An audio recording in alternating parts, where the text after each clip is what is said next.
Hello and welcome to the Indigo Minute podcast. I am your host, Maxim Presence, the Ascension Alchemist. Thank you for joining me here today as I discuss the topic of holding the light.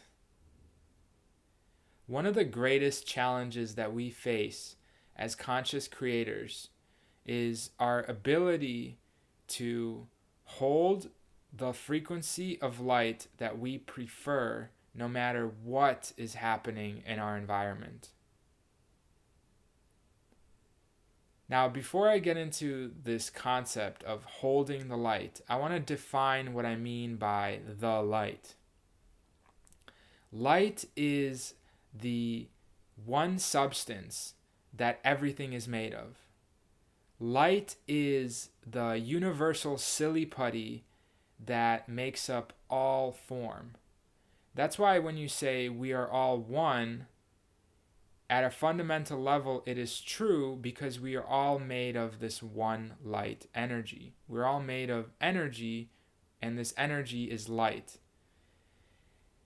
And this light is just undifferentiated, meaning it is homogeneous. There is no separation in it. It's just white light. And as a conscious creator, we have the ability to take this white light and define it in any way that we prefer, consciously or unconsciously. We're doing this all the time already. We're taking light, white light, and we're defining it into specific forms. All the colors of the rainbow come from this one white light. All the different colors of light come from white light. All these colors of light are different aspects, different attributes of the one light. They're different sub-frequencies of the one light which all things are made of. This white light is within you. It's made of you. You are the light. And there's an open door within your heart to an infinite library of frequencies within this white light. So this white light contains all possibility, all potential frequencies. And you as a conscious creator get to choose what frequency of light you're going to bring out of yourself and into your world. Now, we do this all the time. We bring out frequencies of light sometimes consciously and sometimes very unconsciously.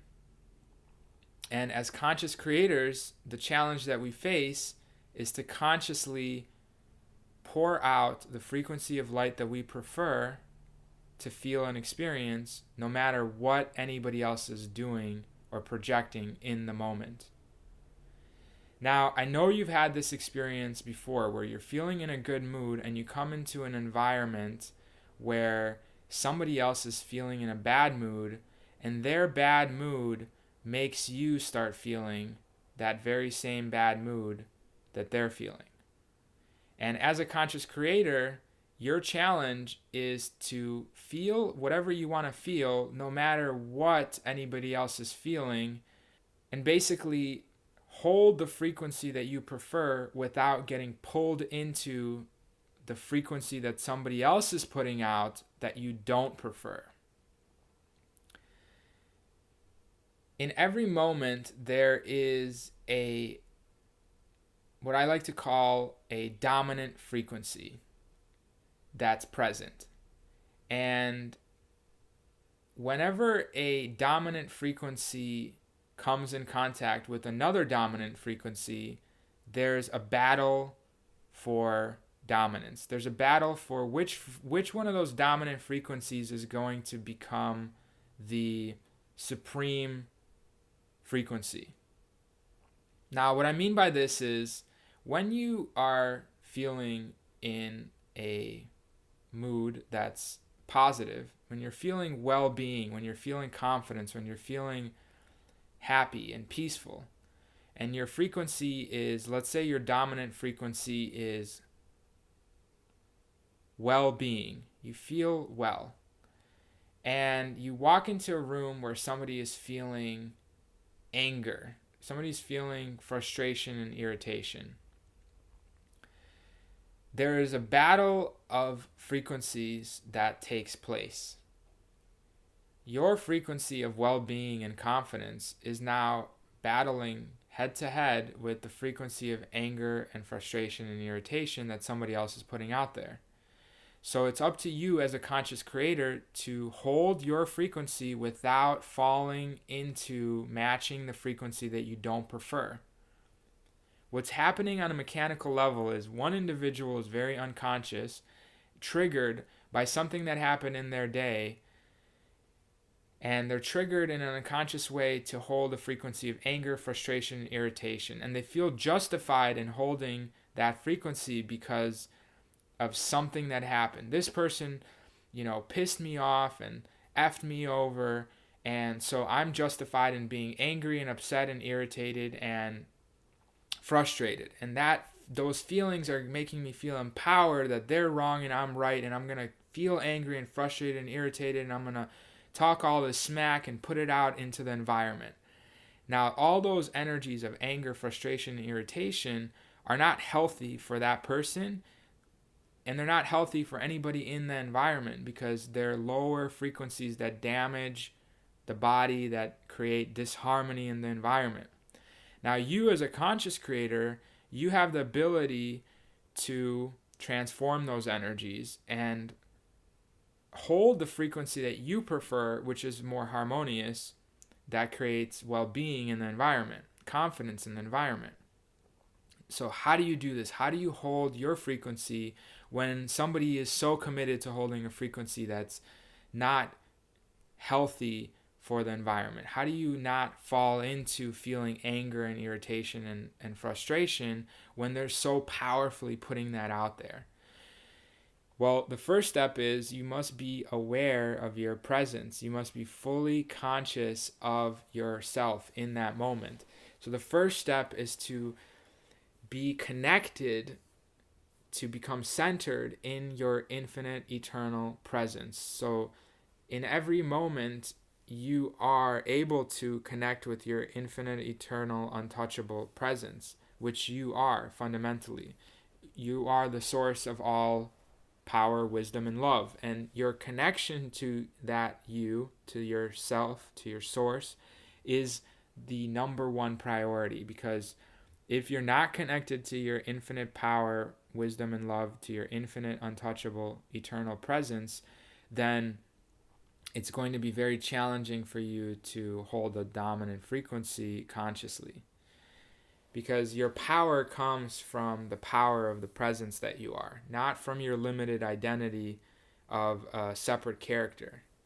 So number one, connect with your presence. Number two, you want to be aware that you're choosing to hold a frequency. So you're going to choose to hold the frequency that you prefer. So you're saying, okay, I'm the presence. Now I'm going to choose to put out this frequency that I prefer. And that frequency can be peace, it can be neutrality, it can be love, it can be harmony, it can be confidence, it can be whatever your imagination creatively comes up with. But the point is, after you're connected with your presence, you choose to put out a dominant frequency that you prefer. Third, after you choose the frequency, you want to decide to project it into your atmosphere, into your environment, because it's the atmosphere that's going to change the individuals in it.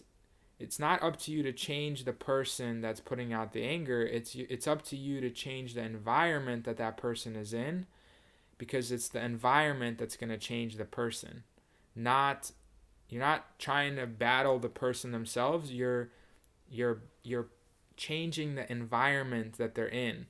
Think about it this way. When you walk into a harmonious environment, that harmonious environment is designed to help you hold a harmony within yourself.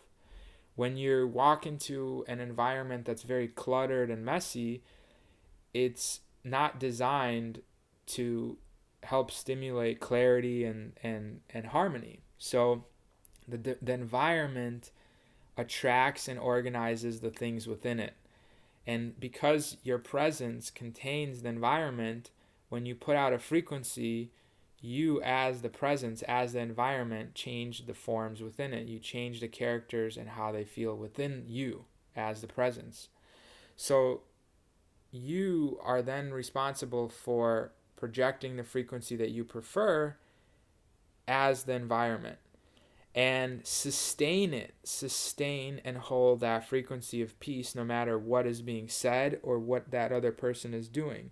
So here are the 3 steps. You're connecting with your presence, you're projecting a frequency that you've chosen, and third, you're sustaining that frequency in the face of the other person sustaining their anger frequency.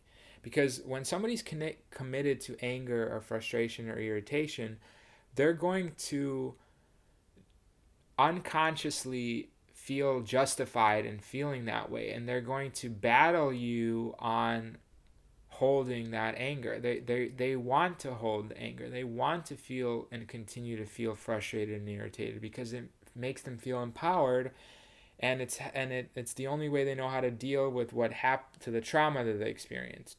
So they're going to hold that frequency because they believe it serves them. So they're going to battle you on whatever frequency you're trying to put out of peace, whatever frequency you're putting out. So it's up to you to sustain the frequency by just visualizing this energy flowing out of you, and feel the feelings. Hold your attention on the frequency that you prefer without holding your focus on the frequency that they're emitting. So if they're putting out anger, you recognize that, but you quickly hold your attention on your well-being, on your peace, and not only do you focus on that feeling, but you focus on blasting that feeling powerfully into your environment. And as you continue to do this, you'll notice that that other person maybe they're gonna get even more angry. But if you keep holding that peace, no matter how angry they get, they're gonna eventually lose that battle within minutes or maybe seconds, and they're gonna match your peace. This is what happens when somebody that's very violently angry and they're talking to somebody that's just super peaceful. It's hard to be angry at somebody that's just really peaceful. So if you can hold your peace, then that person's going to calm down in your presence, because they cannot be angry in the presence of somebody that's super peaceful. It doesn't make sense. So they're either going to bring you into their anger, or you're going to bring them into your peace. And the power behind the commitment to the frequency is what's going to win. So if you're committed to your peace and you're conscious of that you're a conscious creator, your powerful commitment to your peace is going to draw them into that frequency. Now, if you're not as powerfully committed to your peace as they are to their anger, then you're going to be drawn into their anger. So either your dominant frequency of peace will win, or their dominant frequency of anger will win. Either way, a new dominant frequency will be established in the environment, and that's what will be experienced. But you as a conscious creator have the ability to radiate, to sustain any frequency of light that you prefer by your connection to your powerful presence. Because in any given moment, you get to choose what you're putting your attention on. You get to choose whether you're going to focus on and whatever you're going to choose to focus on. You get to choose. Your imagination is infinite, so you get to decide how you're going to feel in that moment, and nothing can shake you out of that except your own unconscious identification with somebody else's projections. So my recommendation is for you to practice holding the frequency of light that you prefer. When it doesn't count in your meditations, choose to hold the frequency of peace, or choose to hold the frequency of confidence, or whatever frequency you want, And then when you're faced with the situation of anger or irritation that somebody else is putting out there, or even an unconscious trigger that you put out there, you can bring yourself back to the frequency that you prefer because you've practiced doing that when it's not so chaotic, when it doesn't count so much in your meditation and your practice space. So practice, practice, practice, and you will be the master of your vibration no matter what is happening in your experience. Now, there's so much more to dive into and discuss the intricacies of the consciousness mechanics happening here, but this is an introduction to holding the light because the light is very complex as it is simple. So practice, practice, practice, and let me know if you have any questions or any experiences in holding the light and your victories of holding the light. And the more times you write down your victories in holding your frequencies in the face of a challenge, the more confidence you'll have in doing so later. So write down your victories, which will compound themselves to create more confidence into future and bigger victories. Because the greatest master is able to transform any energy into another energy through the presence of their conscious self at any moment. And as you ascend into your self-mastery, you'll notice you're able to do the same as well. So thank you for joining me on this episode of the Indigo Minute podcast. I've been your host, Maxim Presence. You can check out more information on Ascension at indigominute.com. Thank you. I love you. May the force be with you. Peace and many blessings.